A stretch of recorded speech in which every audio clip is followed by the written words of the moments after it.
So let us see what kind of situation ang ating makukuha ngayon in this reading. Please, just take only what resonates mga babe ha. Yung mga kumukonek lang sa inyo ng mga mensahe.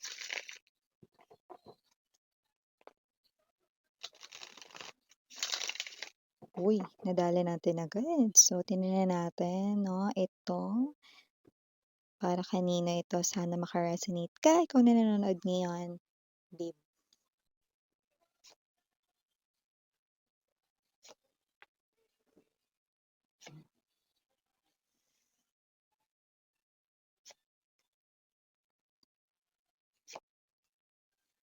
Oh,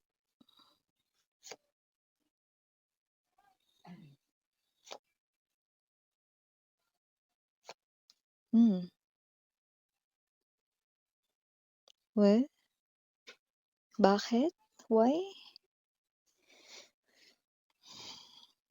Kung ano man yung nakikita ko dito, the Three of Wands energy to the Four of Wands, no? Ito na yung pinakahihintay mo, no? Much awaited dito, no?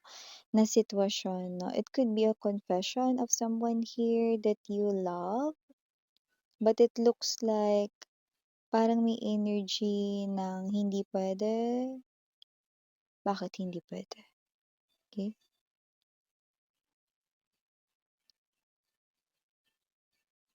You both love each other, pero parang hindi ka completely na happy, no, by getting this confession from someone you love, no? You know that feeling, no, na mahal ka rin pala ng taong mahal mo, but you can't be together.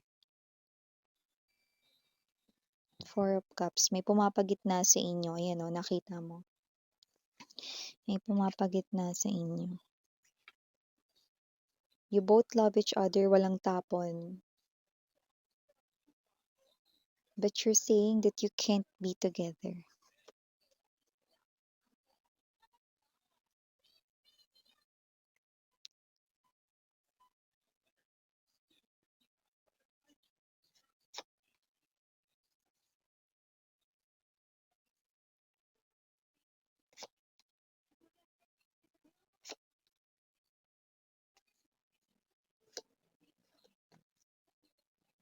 Okay.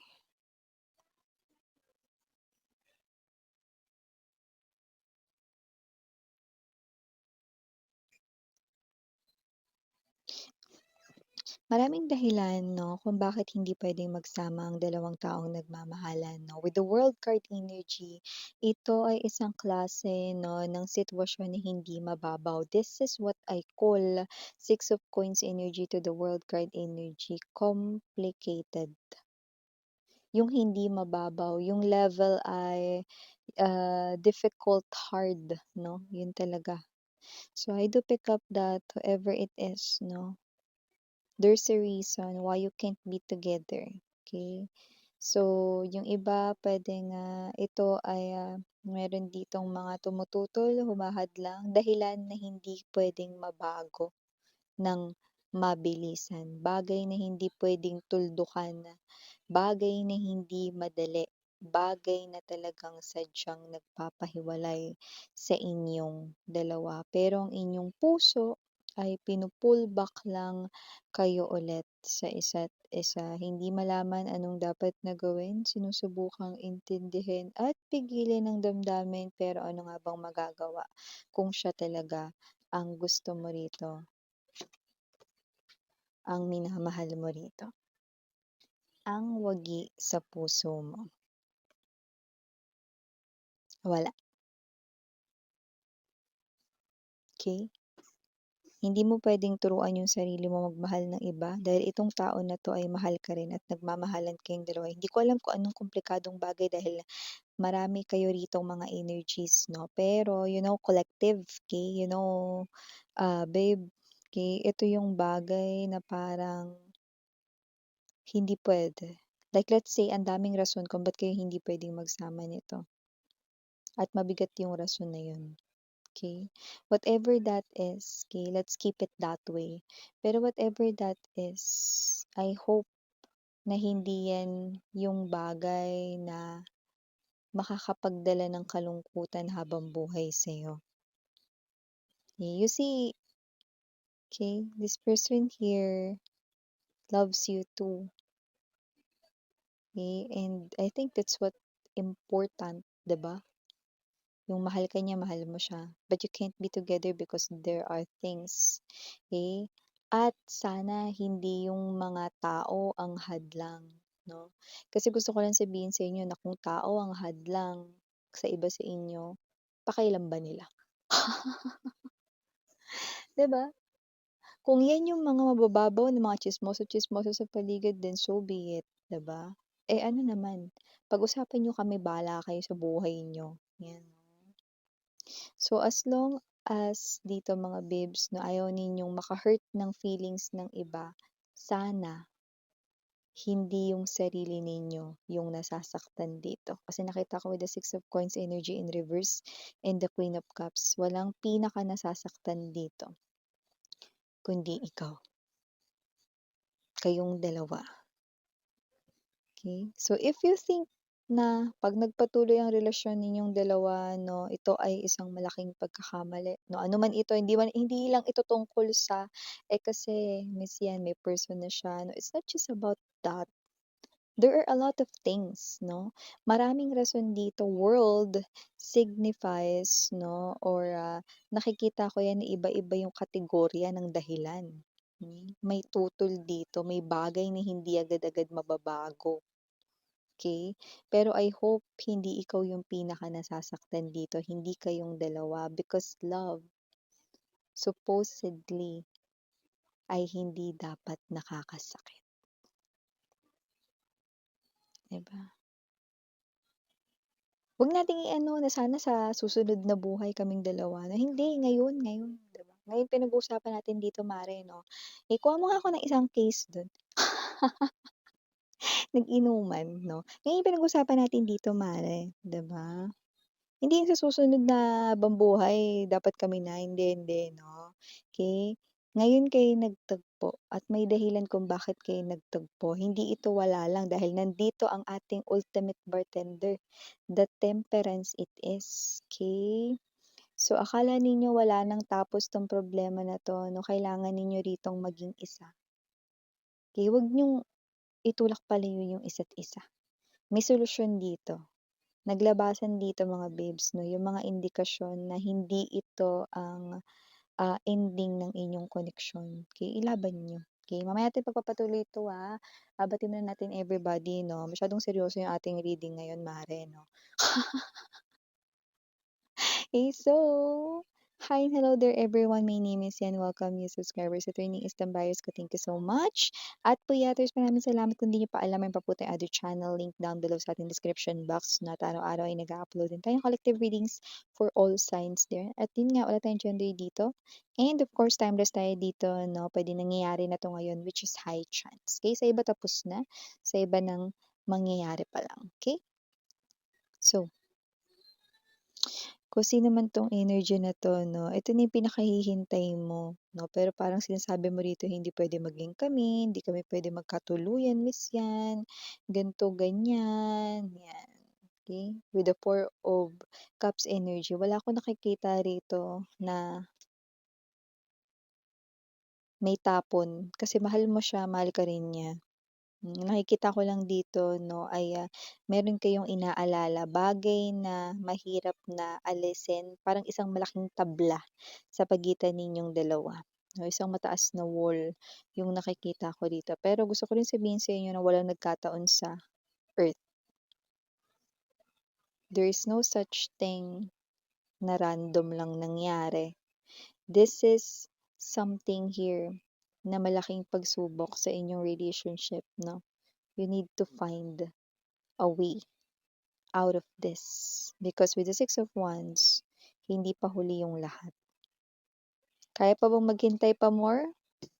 Kasi yung iba dito parang, I don't know okay, if you are married right now or nakatied ng knot 'no, with someone, yung iba sa inyo example lang ito, okay. Willing ka bang maghintay hanggang sa ma-divorce ka, ma-annulled 'no, hanggang sa maging malaya na talaga kayo or siya, okay. If that's the only way, yan, no? That's one of the example, okay? Or willing ka ba na harapin itong inyo ritong relationship, okay? Kahit na meron kang anak sa iba at hindi magiging buo ang family niyan, ikaw yung tatay, ikaw yung nanay nun, 'no, okay? So, alam mga babes 'no, if you no longer love the other person, there's no way na mag-stay, 'di ba?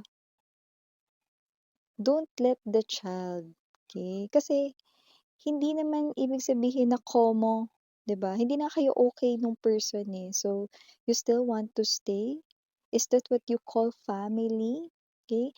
A family ay binubuo ng father-like, mother-like, 'no, and children. So, the person that you love right now is the perfect father and mother for your children if you have kids already. Okay? Hindi man sa kanya galing yung mga anak mo or yung anak mo, it doesn't mean na hindi siya pwedeng maging ama or ina sa kanila. Because this person you love right now is the person na meron talagang big heart. If that is your case, ha, if that is your scenario, I'm just giving an example right in here, but I'm not saying na para lang ito sa mga may anak or para lang ito sa kasal, no? I'm telling you na the world ay maraming dahilan, ibig sabihin, no? May mga sinasabi kayo, mga bagay ganito, ganyan, na hindi pwede kasi ayaw ni mama, ayaw ni papa. Yes, ang yaman. Hetong 2 milyon, iwanan mong anak ko. Yan, ganun ba yon? Dagdagan niyo naman, mother, yan. Oh. Sabi ko sa inyo eh, na huwag niyong hayaan, no, na ang milyonaryong nanay, no, or ang milyonaryong tatay, no, ang magbibigay sa inyo, no, ng attache case na naglalaman ng pera, no. Eto, layuan mo lang yung anak ko. Ang unika iha ko, ang uniko iho ko, yan, no. Ano tayo, nasa teleserye, you know, nagbibigay ako ng mga senaryo lang sa inyo, pero di ko sinasabing yan na yun. Ang sinasabi ko rito mga babes, no, yeah, you have this very strong, connection. Mataas yung chance na mag-meet kayo ulit in your another lifetime. Pero I'm telling you, no, na ngayon na kayo rito nagkita, ngayon na kayo nagkasama, may dahilan yun. The bartender is right here in upright position. This is not nakaganto, 'di ba? Naka-upright ito, hindi reverse. So, ibig sabihin, may paraan. Okay? May dahilan. Okay? Ba't mo aantayin yun, 'di ba? Antayin mo pa yung next life. Eh, kung yung next life na yun kailan ka pang year mabubuhay, 'no? Kailan pa pagtatakda ni God na buhayin ka, 'di ba? Antayin pa yun? Tagal mo pa matutulog be, 'di ba? Mauuna pang magising sa'yo si Sleeping Beauty. You can love each other now. Why pushing each other away? May solusyon pa daw ito, 'no? Try to find it. It's hidden somewhere. Look at the moon. It's smiling, okay? Kasi there's still solution here, okay? I do pick up, no, na itong inyo ritong gap ay liliit, kikitid hanggang sa mawawala na yan, okay? Nakikita ko na 'pag nahanap ninyo yung daanan na yun at masyunggal niyo, no, yung harang na ito, pupuwede kayong magsama ng malaya. Okay, so hindi ko alam kung sino talaga yung kausap ko rito, 'no. Pero eto na yun, mahal, 'no, kailangan magtali tayo ng ating, panyo sa ating noo. Taray, may 'pag gano'n. Ito ba ay isang klase, 'no, ng ano, treason? Yan, 'no, pero ang ibig ko lang sabihin dito, ilabor niyo, 'di ba? Ilabor niyo yung love ninyo. Wala akong nakikitang mali sa inyong pagmamahalan, 'no, kayo'y nagmahal lamang. Ay ko, ang laki na talaga ng anak ko. Initials, we have here capital letter M, capital letter S, capital letter N, capital letter Q, and capital letter Y, capital letter G, capital letter P, JP, ano? So whatever the case may, we just take only what resonates here. Capital letter C and capital letter Z. Okay? So yun nga no, for other letters, no, dalawang letter lang na small ang nakikita ko. A and B as in boy. Yan. So, ito yung mga mensaheng nakuha ko here for you guys. Again, I'm Rihanna Ani. Sarang Hail of Inlight. Ani.